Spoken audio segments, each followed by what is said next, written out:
Hello students, today we will start subject and predicate. Every sentence has two parts, subject and predicate. How we will understand what is subject and what is predicate? The easiest way is the subject gives the answer of these two questions, who or what, and predicate contains verb as well as what the subject is doing. This is the easiest way to understand subject and predicate. Let us look into an example. Suppose the monkey ate a banana.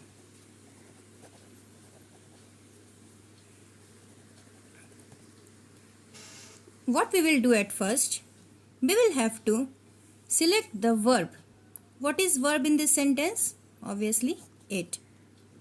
Now we will ask these two questions, who or what.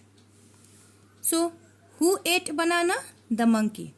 The answer to the question who is the monkey.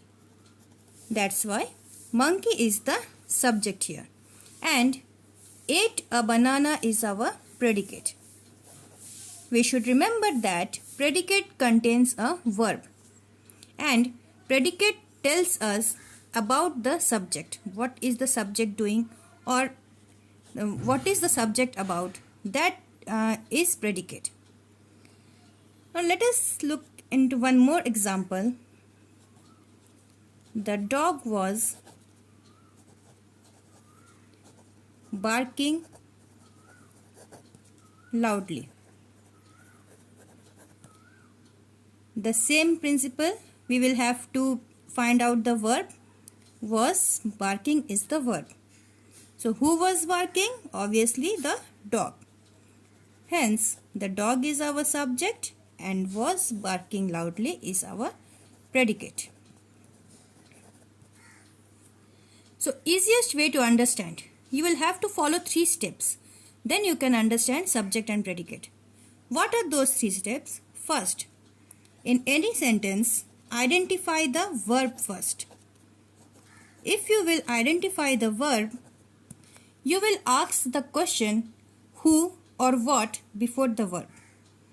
Okay, so our next step is ask a question who or what before the verb. Now the answer which you will get, that is our subject. So the answer of this who or what is our subject.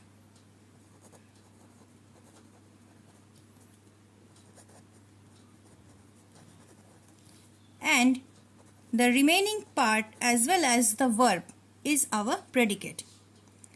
So it's as simple. If you are able to identify the verb, you can easily identify what is subject and which one is predicate. Let us see few examples now. We will understand which one is subject and predicate. Okay. Now come to the first question. See, honesty is the best policy. Can you say what is the verb here? Is. So, what is the best policy? The answer is honesty. Then, honesty is our subject. And the remaining part is our predicate.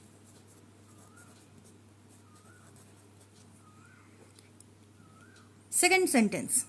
I asked her to call me.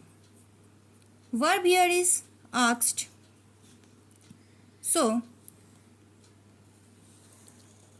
who asked? I asked. Quite clear.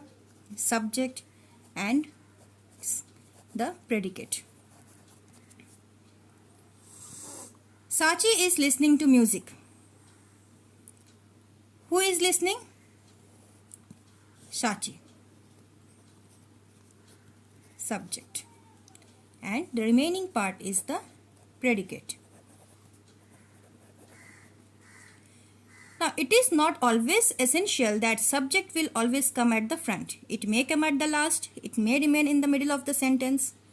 Look at the 4th number sentence. On top of the tree lives a sparrow.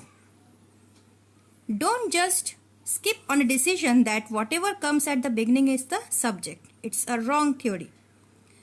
See, in this sentence, what is verb? Lives. Now, what lives or who lives?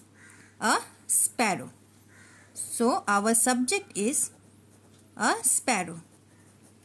And the remaining portion is the predicate. So, see, you can see here predicate is at first and subject is at last of the sentence. Now, come to the next sentence. Show me how to do it. This is imperative sentence. Now, where is the subject here? We can't see any subject. It is here. Here the subject is you, which is understood subject. See, you is not mentioned here. But in imperative sentences, always you is the subject, which is understood subject.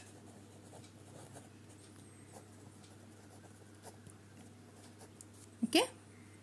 So, we can conclude it by saying the subject of the sentence is what or whom the sentence is about.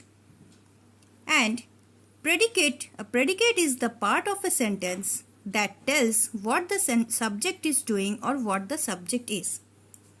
The subject is always the main focus of the sentence, and predicate is showing us or telling us what is the subject about. Hope you have understood it nicely. Have a nice day. Thank you.